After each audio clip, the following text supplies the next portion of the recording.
Buenos días a todos y bueno, gracias por la invitación. Es un gusto para mí estar aquí y bueno, quienes nos dedicamos a la genética en oncología, yo creo que pues es uno de los foros más importantes que tenemos para comunicarles un poco de esta información que a lo mejor para muchos de ustedes ya es más familiar que hace algunos años que pues realmente esto se estudiaba muy poco y era muy poca gente la que se interesaba pues en este tipo de estudios. Vamos a hablar un poco de lo que se hace en Latinoamérica. Cuando me asignaron a hacer este tema, pues me dio mucho gusto el poder hacer una investigación acerca de lo que se está haciendo en Latinoamérica. Sin embargo, ya al hacer la revisión bibliográfica de lo que estamos haciendo, pues ya no fue tanto gusto, porque en realidad no estamos haciendo tanto como deberíamos estar haciendo. Yo creo que sí se está haciendo mucho, pero nos estamos quedando todavía cortos comparado con otras poblaciones como las norteamericanas y las europeas, ya que muchas de estas estudios que encontré pues eran colaboraciones en realidad con universidades extranjeras. Son realmente pocos los estudios que se han hecho propiamente en los países latinoamericanos, sin embargo, bueno, pues les traigo algunos ejemplos. Para los que nos dedicamos a la genética, desde el inicio de nuestra residencia, yo creo que es un gusto para todos nosotros escuchar acerca de la historia de la genética. Desde que el doctor Mendel describió, aunque él no lo sabía, las formas de herencia que ahora conocemos muy bien, como recesivas y dominantes, ligadas al X, etcétera, etcétera. Y así ha ido pues evolucionando, ¿no? Lo más importante también que se dio después pues fue justamente cuando se describió la forma de la doble hélice del DNA por Watson y Crick años más tarde. Y para nosotros, los que nos dedicamos justo a esto de la oncología, pues obviamente el descubrir genes que están relacionados con síndromes de cáncer hereditario pues es algo muy, muy importante. Y dentro de estos, pues los más conocidos, seguramente para muchos de ustedes, son los genes BRCA, que fueron clonados en 1994 y 1995 respectivamente. Y bueno, otra cosa muy importante para nosotros fue justamente el conocimiento de la descripción del genoma humano completo, donde el primer borrador se presentó en el año 2001. Se presentó en dos revistas sumamente importantes para todos los que nos dedicamos a esto de la investigación y la ciencia, que fue Nature y Science. Prácticamente se presentaron al mismo tiempo y fueron dos diferentes porque un proyecto estaba financiado por el gobierno de los Estados Unidos y otro era un proyecto financiado de manera particular. Los dos se terminaron prácticamente al mismo tiempo y bueno, fueron en muchos centros de los Estados Unidos donde se llevó a cabo este tipo de investigación. Bueno, para también quienes nos dedicamos a esto, desde los años iniciales en los cuales se describió que el cáncer podría ser una enfermedad genética, y es ahí donde se empieza a ver que justamente cambios genéticos que modificaban el ciclo celular podrían dar como resultado un fenotipo tumoral en los pacientes. En los últimos 20 años ha surgido una investigación tremenda en este campo de la investigación en cáncer y genética. No solamente para saber exactamente cuál es la causa del cáncer, en este caso de los síndromes de cáncer hereditario, sino que recientemente pues también ha servido para las terapias blanco que están ahora pues muy utilizadas por ustedes que están en contacto constante con los pacientes, y pues yo creo que es una de las cosas más importantes que hasta el momento tenemos, este tipo de conocimiento en cuanto a las terapias blanco. Esto es un poco un cuadro más resumido del que les presenté anteriormente, donde bueno, ya vemos que en estos últimos años ya están haciendo uso justamente del conocimiento de los genes, de las mutaciones propias de estos genes, de cómo están afectando el tumor al paciente y por lo tanto cómo es que van a tratar ustedes a este tipo de pacientes. Como primer ejemplo les tengo este reporte que se hace en Argentina, que es un reporte anual de la Red Argentina de Cáncer Familiar, en el cual a principios del 2011 se hizo una iniciativa en el país, en Argentina, justamente por esta gente que estaba preocupada por conocer la incidencia y los problemas que podría haber y también obviamente las soluciones que se podrían dar en cuanto a los institutos u hospitales que estaban tratando a estos pacientes y que realmente nadie sabía en qué cantidad estaba sucediendo justamente el estudio de estos pacientes. Entonces, a finales del 2011 se dio una iniciativa por parte del gobierno o las autoridades de salud de Argentina, donde se inició un censo de recursos humanos y moleculares en cáncer hereditario.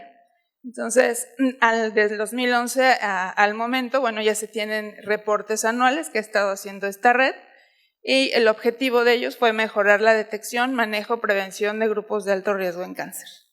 Todo esto lo que ha permitido es delinear un panorama nacional en Argentina e identificar centros de atención, la complejidad que pudieran tener estos centros, ya que hay desde hospitales muy pequeños e incluso consultorios nada más que están reportando sus consultas o sus estudios moleculares, hasta centros grandes, universidades grandes que tienen centros donde se trata este tipo de pacientes, así como los déficits que pudieran tener en cuanto a equipo y en cuanto a personal que puede estar tratando estos pacientes, el tipo de atención que se les está brindando a estos pacientes y, por supuesto, la ubicación regional que puedan tener estos hospitales o estos centros. Y esto con la finalidad de que, pues, por supuesto, tendrían que estar enviando pacientes a los centros que se encontraran más cercanos a donde están habitando pues estas personas que necesitan o requieren esta atención tan especializada. Aquí podemos ver el número de consultas según el tumor principal. Según el tumor principal que se está estudiando, y bueno, no es raro, también en nuestra población, pues el más común es el cáncer de mama, como pueden ver aquí, pues es el primer lugar.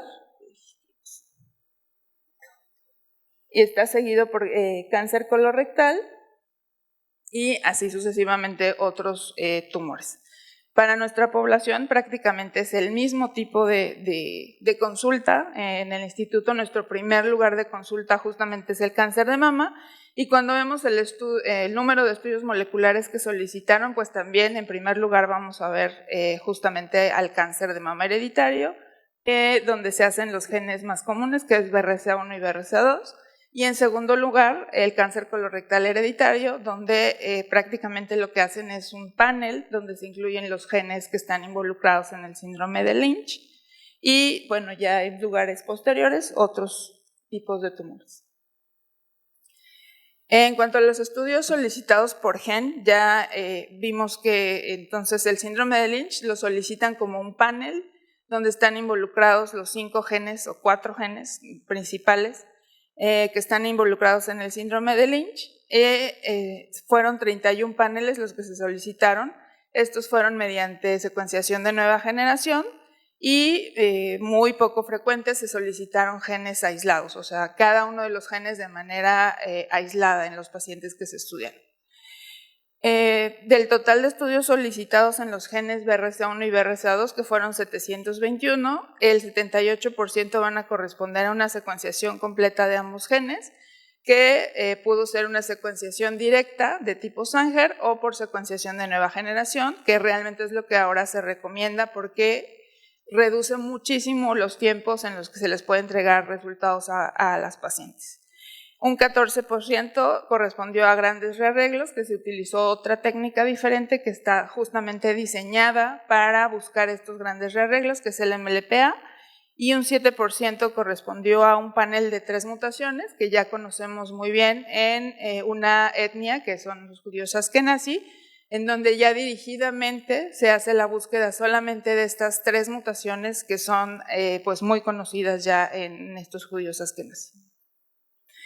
Y bueno, algo que me llamó mucho la atención es que menos del 1% correspondió a la búsqueda de una mutación familiar conocida.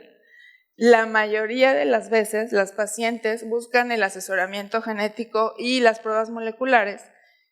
Sí, para ellas les va a servir mucho para conocer la causa, para a lo mejor sus tratamientos, va a cambiar su seguimiento, pero en la gran mayoría de los casos las pacientes se hacen las pruebas moleculares porque justamente quieren saber qué riesgo tienen sus familiares de que en algún momento puedan desarrollar el cáncer y por lo tanto pues quisieran saber si ellos son portadores en algún momento también de esta mutación de riesgo.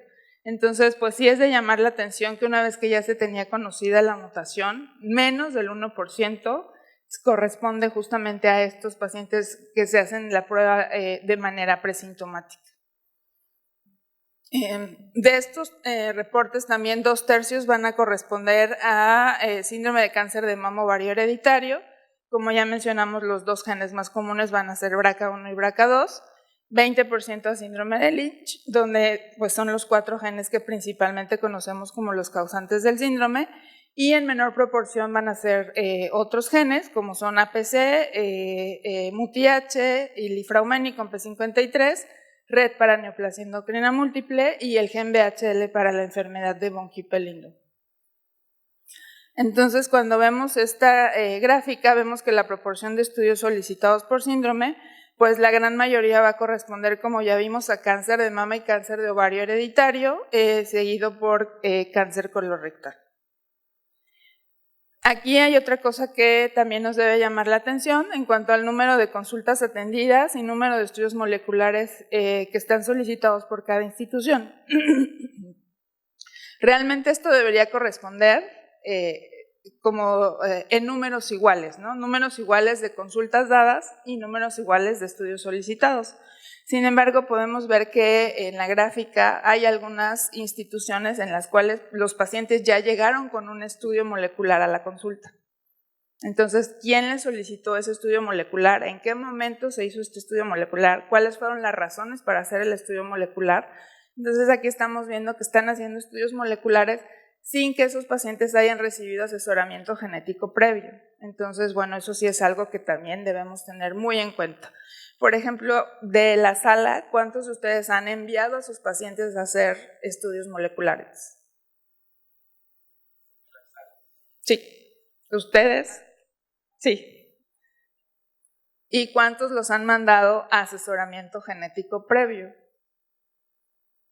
Previo al estudio. Previo al estudio. No con el resultado en la mano y con este resultado vaya a genética para que le digan qué significa esto. ¿Qué significan estas letras y números aquí en este reporte? Pues no son muchos, ¿no? La mayoría está mandando los estudios genéticos sin un previo asesoramiento genético. Sí es cierto que durante su consulta muchos de ustedes justamente van a dar los principios del asesoramiento genético a las pacientes. Y bueno, hoy día también estamos un poco presionados porque las pacientes incluso llegan con muchísima información, o sea, ellas ya llegan casi diagnosticándose el síndrome que ellas tienen un cáncer hereditario y prácticamente les exigen que les hagan las pruebas moleculares. Entonces, bueno, yo creo que con eso también hay que tener mucho cuidado porque no todas las pacientes o todos los pacientes son candidatos a hacerse pruebas moleculares. Entonces, todos estos que pueden corresponder a consultas dadas y el número de pruebas moleculares que no se realizaron, eso es lo que realmente debería corresponder a la realidad. Es decir, que hayan sido valorados por el genetista, que el genetista haya pues en ese momento dicho que no era un candidato para un estudio genético o un estudio molecular, sin embargo sí recibe el asesoramiento genético de por qué no es candidata para hacerse un estudio genético.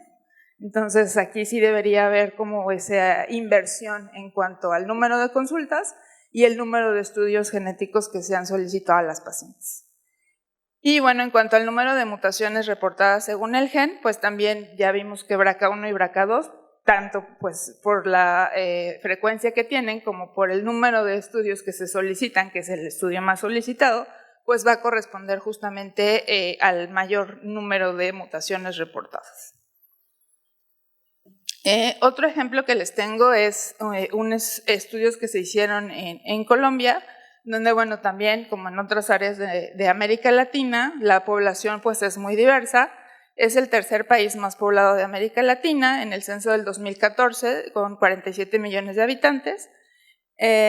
Aquí se tiene una división donde el 49% de la población correspondió a una población mestiza, el 37% con ancestros europeos, prácticamente eran españoles, el 10% ancestros africanos y el 3.4% solamente se identificaron como amerindios. Entonces es una población pues donde se perdió prácticamente la población nativa del país como en otros países de América Latina. También hay minorías como libaneses, palestinos, chinos, japoneses, rumanos y judíos, pero ya en mucho menor proporción. Entonces, bueno, ellos dividen su país en justamente dónde están localizadas estas etnias o estos grupos poblacionales, donde vemos que justamente en la costa están los afrocolombianos, en el centro los mestizos y los amerindios. En cuanto al uso de pruebas moleculares, bueno, ellos han hecho justamente estas pruebas moleculares para varias cosas. Dentro de una de las cosas interesantes que hicieron fue determinar el grado de mezcla poblacional que tenían en su país.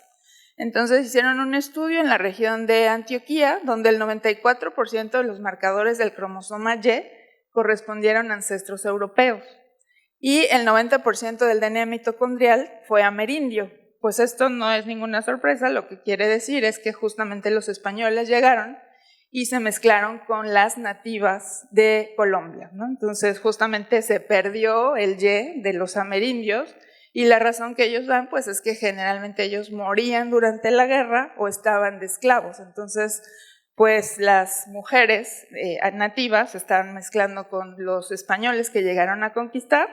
Y la otra cosa interesante es que entonces en los barcos españoles no llegaban mujeres, porque todos los españoles se mezclaban entonces con las amerindias que estaban en ese momento, las nativas de ese país. Entonces, pues la otra cosa que han hecho es justamente para enfermedades hereditarias. Es muy interesante también todo lo que han hecho ellos, muchas veces en colaboración con otros países, principalmente en Estados Unidos. Pero bueno, por ejemplo, tienen la segunda población más grande de pacientes con corea de Huntington.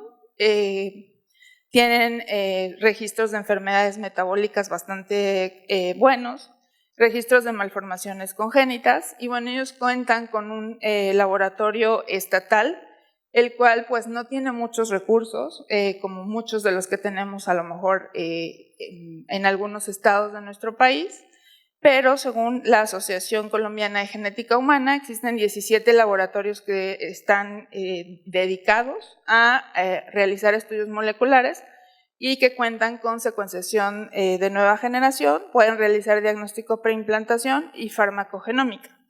Aquí, al igual que pues en otros países de Latinoamérica, muchos de estos laboratorios lo único que hacen es tomar las muestras en su laboratorio y enviarlas a otros laboratorios a análisis, principalmente a Estados Unidos y algunos a España, que son como los laboratorios que han hecho más campaña en nuestro continente acerca de las pruebas moleculares. Entonces, realmente son pocos los laboratorios que sí tienen como la infraestructura propia para hacer los estudios o los análisis genéticos en sus instalaciones.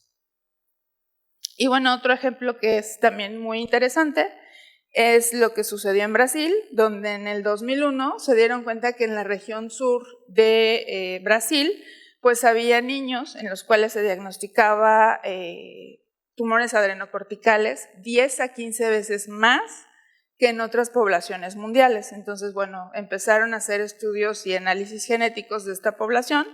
Sabemos que el tumor adrenocortical puede estar relacionado con el síndrome de Li-Fraumeni, que en el 70% de los casos está ocasionado por mutaciones en el gen P53. Y bueno, no fue exactamente en Brasil donde se hizo el estudio inicial, fue en el St. Jude's en Estados Unidos. Sin embargo, los investigadores sí eran brasileños, entonces por su interés justo en su población brasileña, empezaron a hacer este estudio justamente en niños con tumores adrenocorticales. Y de 36 pacientes que estudiaron, 35 de ellos presentaron una mutación idéntica, que es un cambio de un aminoácido por otro en la posición 337 del gen P53.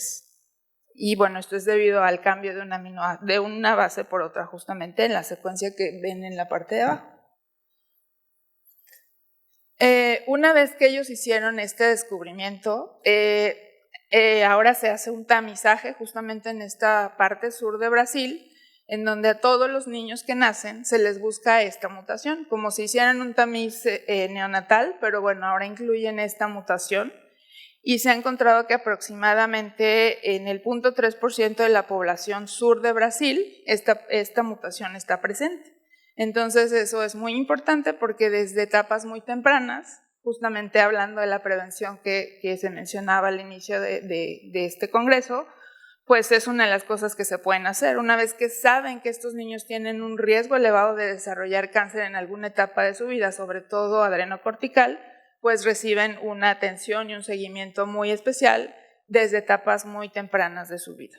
Y bueno, a partir de ese estudio que se hizo en P53, se han hecho otros estudios en esa misma población brasileña, pero que cumplen criterios justamente de síndrome de Li-Fraumeni, y en otras poblaciones como este ejemplo, que son pacientes con cáncer de mama, donde estudiaron 59 mujeres con cáncer de mama, que tenían una historia familiar sugestiva de un síndrome de cáncer hereditario. Y aquí se encontró mutación en 2 de esas 59 pacientes, que correspondió al 3.4%. Y lo que quiero destacar de esta población es, esta es la genealogía de esas 2 familias, es que, pues contrario a lo que tenemos como criterios diagnósticos revisados de Chomred, que son los últimos que utilizamos para diagnosticar clínicamente a estas familias, donde dice que si tu paciente índice tiene cáncer de mama, no debemos tomar en cuenta a otras pacientes en la familia con cáncer de mama, sino ya no correspondería a un síndrome de Li-Fraumeni. Sin embargo, en estas familias que ellos están estudiando hay muchas pacientes que están diagnosticadas con cáncer de mama en la misma familia. Y otra de las cosas es que las edades de presentación tampoco son tan tempranas como normalmente se menciona en el síndrome de Li-Fraumeni. Entonces, pues esta mutación parece que está haciendo cosas diferentes, probablemente en la función de la proteína. Es una mutación que se encuentra al final de la proteína, está en el exón 10, probablemente entonces su comportamiento en cuanto a la función del gen sea diferente, y por eso estamos viendo justo un fenotipo diferente en estas familias. En cuanto a estas mutaciones fundadoras, pues se han hecho otros estudios en otras poblaciones donde ya se tienen muy bien identificadas algunas de estas mutaciones fundadoras. Justo en nuestro país se hizo un estudio en combinación con el hospital en City of Hope, donde se estudiaron varias pacientes o muchas pacientes con cáncer de mama y bueno, ahora ya se sabe también que en nuestro país hay una mutación fundadora, al igual que en otras poblaciones, y esta mutación fundadora corresponde a una deleción de los exones 9 al 12 del gen de RCA1. Esta mutación no se conocía antes en población mexicana hasta que se hizo este estudio pues grande, y bueno, inicialmente fue porque en Los Ángeles hay mucha población mexicana y pues les llamó la atención en este hospital de por qué tenían repetidas veces esta misma mutación en población mexicana. Se acercaron a varios centros en este país y bueno, se ha comprobado que efectivamente esta es una mutación fundadora de pacientes mexicanas en el gen de RCA1, lo cual pues ya fue publicado. Y bueno, en cuanto a Latinoamérica en general, hay asociaciones y redes latinoamericanas que se dedican al estudio pues justamente de estas enfermedades hereditarias, de estos síndromes de cáncer hereditario. Sin embargo, bueno, pues todavía nos falta mucho por hacer en cuanto a las colaboraciones con otros países para poder destacar pues en el mundo científico de estos tipos de síndromes de cáncer hereditario. En conclusión, bueno, pues en México la tecnología y los recursos humanos están concentrados en las grandes ciudades, básicamente Monterrey, Guadalajara y la Ciudad de México son donde hay centros que se dedican, digamos, a este tipo de investigación en cáncer hereditario. Hay otros estados del país en los cuales ni siquiera cuentan con estudios moleculares o ni siquiera en algunos hospitales tienen estudios citogenéticos básicos que deberían tener. Por ejemplo, también igual otra pregunta aquí, en sus centros de trabajo, ¿cuántos de ustedes tienen un genetista al que puedan referir a sus pacientes? Pues tampoco son muchos, ¿no? En realidad sí estamos conscientes de que los genetistas que hay son pocos.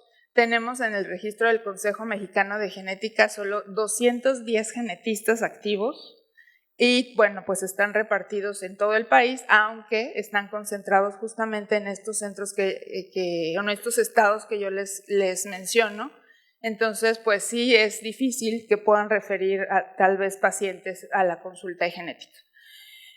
También contamos con un centro especializado de estudios moleculares que está ubicado también en la Ciudad de México y que es el INMEGEN y que pues justamente este centro está dedicado a hacer estudios moleculares en población mexicana, no solamente de cáncer, sino en muchas otras enfermedades metabólicas, crónico-degenerativas, y bueno, es uno de los centros que están más equipados, si no es que es el más equipado en nuestro país en cuanto a infraestructura y personal.